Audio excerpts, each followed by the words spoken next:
राधे कृष्ण दोस्तों, कहीं कैसे हैं आप सब। उम्मीद करती हूँ आप सब एकदम ठीक होंगे, स्वस्थ होंगे, मस्त होंगे, अपने अपनों के साथ खुश होंगे। और आज के ब्लॉग की शुरुआत हो रही थी सुबह के समय से, जहाँ मैं बना रही थी आलू बैगन की सब्जी। आलू बैगन की सब्जी वैसे तो टेस्टी काफ़ी होती है, लेकिन बैगन जो होता है वो बादी प्रवृत्ति का होता है, तो मैं बहुत कम बनाती हूँ बैगन की सब्जी। ये थोड़ा सा एसिडिटी वगैरह कर देता है पेट में, तो इस वजह से मैं बैगन की सब्जी कम बनाती हूँ। यहाँ पास मैंने बैगन को कट कर लिया और उसके बाद आलू को भी बढ़िया तरीके से छील लूँगी और उसके बाद इनको भी बड़े बड़े पीसेस में कट कर लूँगी। अच्छा, मैंने कुछ चीज़ें शूट की थी कि मैं इसको तड़का कैसे लगाई थी, लेकिन वो चीज़ शूट नहीं हो पाई थी। कभी कभी होता है ना जल्दीबाजी में, और मैं कैमरे को ऑन करना ही भूल गई थी। तो चलिए मैं ऐसे बता देती हूँ। यहाँ सबसे पहले तो बैगन में हमेशा लोहे की कढ़ाई में बनाती हूँ। उसमें मैंने डाल दिया था सरसों का तेल। सरसों का तेल डालने के बाद यहाँ मैंने तड़का लगाया था मेथी के साथ, मेथी, हींग और मिर्च। यहाँ लहसुन प्याज का कोई प्रयोग नहीं करती हूँ मैं, खाली मेथी। और उसके साथ साथ आप इसमें अदरक अगर डाल देंगे ना तो वो भी काफ़ी अच्छा फ़ायदेमंद होती है। और हींग तो इसमें मस्ट है, तो आप इसमें हींग भी डाल दीजिएगा। इधर एक साइड मैंने रख दिया था सब्जी आराम से, और थोड़ा सा उसमें ना हल्का पानी डाल दूँगी, ताकि मतलब एकदम सूखी सूखी सब्जी मेरे बच्चे पसंद नहीं करते। हल्का सा थोड़ा सा गीलापन रहता है सब्जी में, तो वो ज़्यादा खाते हैं। तो यहाँ पास सब्जी एक साइड पक रही है, दूसरे साइड मैं रोटियाँ सेक ले रही हूँ बच्चों को स्कूल ले जाने के लिए। मेरे बच्चे ज़्यादातर स्कूल में रोटी सब्जी यही चीज़ें ले जाते हैं, पूड़ी कभी कभी। और पूड़ी वो वैसे भी अगर किसी अलग प्रकार की है, जैसे चुकंदर की पूड़ी रही या पालक की पूड़ी रही ना, तो मैं ये ज़्यादा देना प्रेफर करती हूँ, या फिर इडली वगैरह। वैसे पास्ता है, मैगी है, ये सारी चीज़ें मैं पहली बात तो देती नहीं हूँ, और जो देती भी हूँ ना तो वो घर पे ही ये खाते हैं। स्कूल के लिए मैं नहीं देती हूँ, क्योंकि मैगी वगैरह वैसे भी थोड़ा सा कम अच्छी लगती है जब ठंडी हो जाती है तो।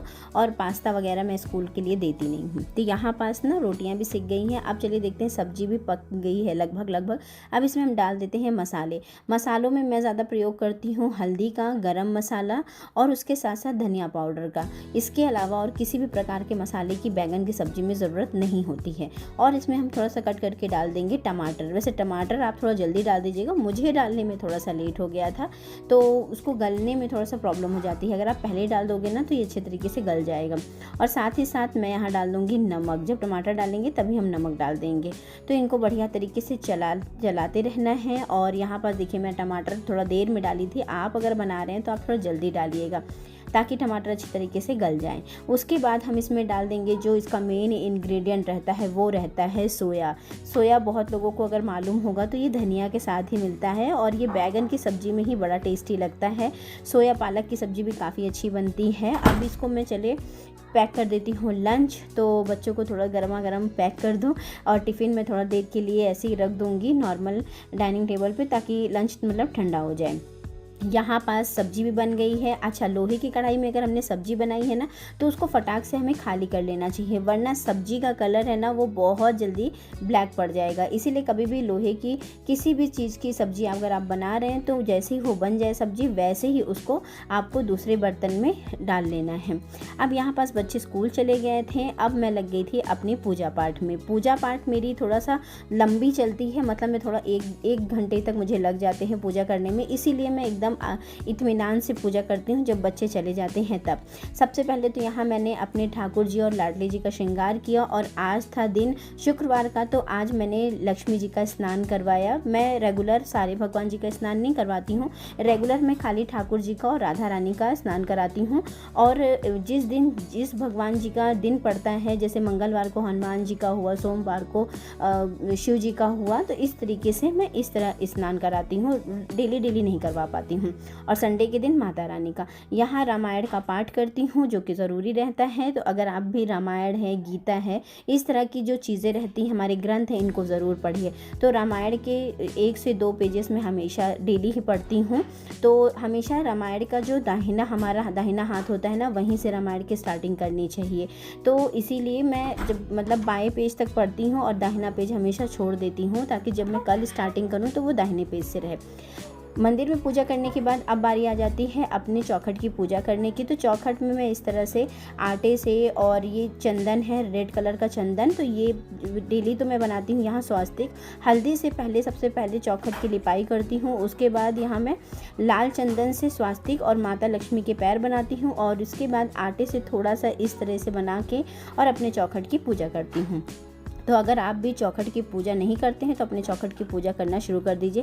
सुबह शाम तो हम इसमें दीपक जलाते हैं, लेकिन हल्दी से इसका जो हम लिपाई करते हैं ना, वो बेहद ज़रूरी रहता है। बहुत अच्छे तरीके से हमारे घर में पॉजिटिविटी आती है।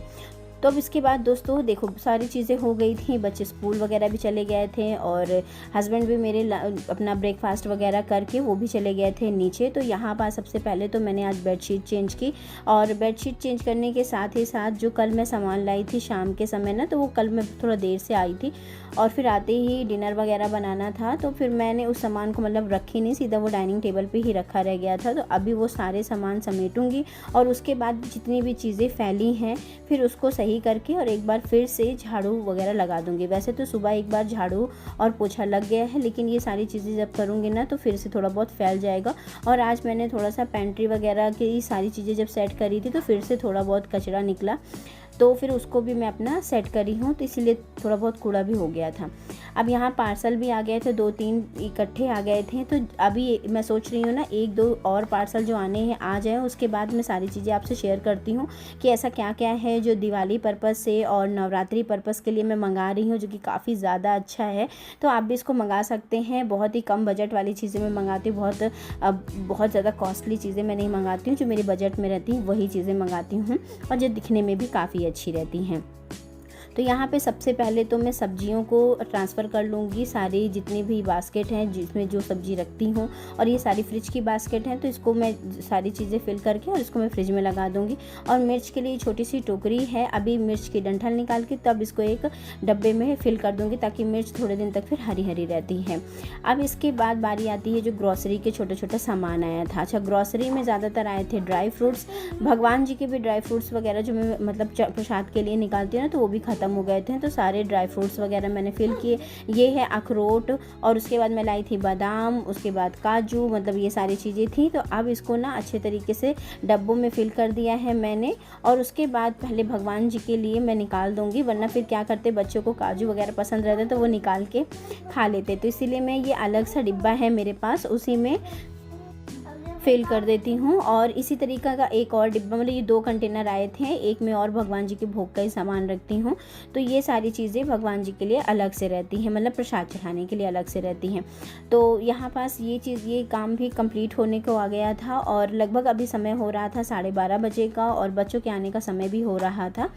और बीच में 1-2 बार शॉप जाना हो जाता है, और इधर ब्रेकफास्ट वगैरह किया, तो समय अभी ये हो गया था। बीच में मुझे वीडियो भी शूट करना रहता है, तो मैंने वीडियोज़ अपने शूट किए, शॉर्ट्स वगैरह शूट किए, और उसके बाद लॉन्ग वीडियो इसी चैनल पे, इसी चैनल के अलावा मेरा एक और चैनल है मोटिवेशनल चैनल, तो उसके लिए मैं अपने वीडियोस शूट करना रहता है, तो वो चीज़ मैंने शूट कर ली, और उसके बाद फिर इन कामों में लगी। यहाँ मैं लाई थी राजमा, और राजमा को भी उसके डिब्बे में फिल कर दिया। नमकीन लाई थी 2 प्रकार की, कभी कभी कोई गेस्ट आ जाता है तो फिर नमकीन वगैरह घर में रहती तो ज़्यादा सही रहता है। तो वैसे तो हमारे एकदम घर के बगल में ही ग्रॉसरी शॉप है, अगर कोई कभी चीज़ें सामान ख़त्म भी हो जाता है ना, तो फिर वहीं से चीज़ें आ जाती हैं। यहाँ पास चौकोस लाई थी, बच्चों को चौकोस काफ़ी ज़्यादा पसंद रहता है, तो चौकोस घर में रहता है ना, तो कभी दूध के साथ चौकोस वगैरह वो शाम के समय जब नाश्ता होता है 5 बजे का समय, तो वो थोड़ा बहुत खा लेते हैं, और ओट्स खा लेते हैं। इसके बाद मैं बूंदी लाई थी रायता वगैरह बनाने के लिए, और बेसन की बूंदी बहुत सारे लोग घर में भी बना लेते हैं, लेकिन अभी मैं क्या बताऊँ कि घर में इतना ज़्यादा काम हो जाता है और साथ साथ दुकान भी देखनी रहती है ना, तो कुछ चीज़ें मैं बाहर से ख़रीद लेती हूँ। यहाँ पास बूंदी काफ़ी अच्छी थी, क्रिस्पी थी। अब इसको डब्बे में फिल करके रख दी हूँ ताकि ये बढ़िया तरीके से चलती रहे। सारे डब्बों को उनके यथास्थान पर रखने के बाद मैं करने लगी थी डाइनिंग टेबल की सफाई। थोड़ा सा डाइनिंग टेबल को हल्के गीले कपड़े से साफ़ कर दो तो ये बढ़िया तरीके से चमकने लगता है। अच्छा, इस मार्बल के डाइनिंग टेबल से यही फ़ायदा होता है कि आप सिर्फ गीले कपड़े से इसको साफ़ कर दो, ये बढ़िया तरीके से साफ़ हो जाता है। कांच वाले की जो डाइनिंग टेबल रहता है ना, उसमें थोड़ा सा कॉलिन वगैरह की ज़रूरत पड़ जाती है, लेकिन ये बढ़िया तरीके से हो जाता है।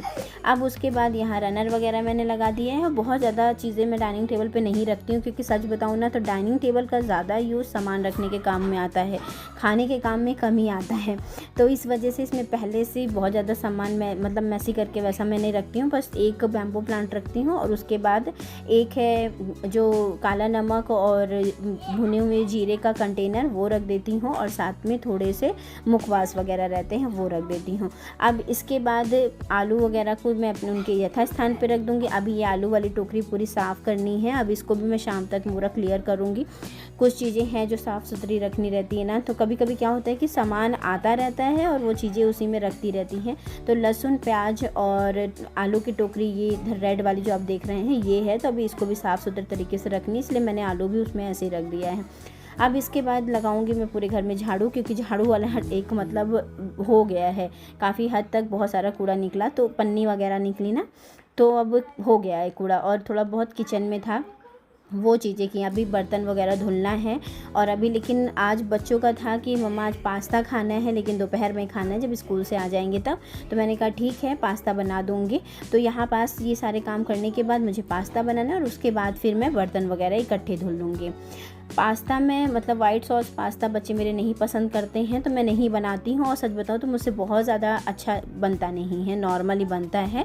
और ये इस टाइप से जो पास्ता मैं बनाती हूँ ना, थोड़ा सा प्याज और पास्ता मसाला डाल के, थोड़ा सा मसाले वाला जो रहता है ये टमाटर वगैरह पीस के, तो ये अच्छा लगता है। मतलब बच्चे थोड़ा सा इसको खाते हैं, ये थोड़ा अपना इंडियन फ्लेवर में आ जाता है, तो ये पसंद करते हैं।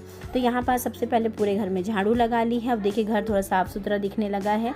कहीं एक एरिया भी साफ़ करते हैं ना, तो उसी एरिया का कूड़ा हम अगर वहीं भर लेते हैं तब तो ठीक रहता है। लेकिन क्या था कि यहाँ थोड़ी चीज़ें हर जगह बिखरी हुई थी, क्योंकि बेड वगैरह मैंने क्लीन किया था इस वजह से। तो इस तरह से ये हो गई आज पूरे दिन का काम। और अब मैं जाऊंगी पास्ता वगैरह बनाऊंगी। अच्छा, पास्ता मैं ऐसे उबालने के लिए नहीं, मैं कुकर में 2 विसल्स लगा के पका लेती हूँ, बढ़िया तरीके से पक जाता है, तो बहुत झटपट बन जाता है। और टमाटर वगैरह पीस के बहुत फटाफट ये चीज़ें बना लूँगी। वाइट सॉस वगैरह रहता है तो कुछ उसकी वाइट सॉस बनाने में टाइम लग जाता है, बट इसमें ना बहुत ज़्यादा समय लगता नहीं है। तो जब तक ये किया तब तक चढ़ा दिया था मैंने पास्ता, और वो बॉइल्ड हो रहा था।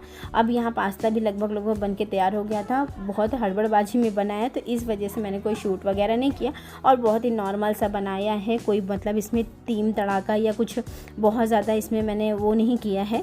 तो इस वजह से आपको क्या ही रेसिपी दिखाऊं, मुझे बहुत ज़्यादा मैं नहीं कह सकती हूँ कि बहुत ज़्यादा कुछ यूनिक चीज़ें बनाई हैं, नॉर्मल सा है।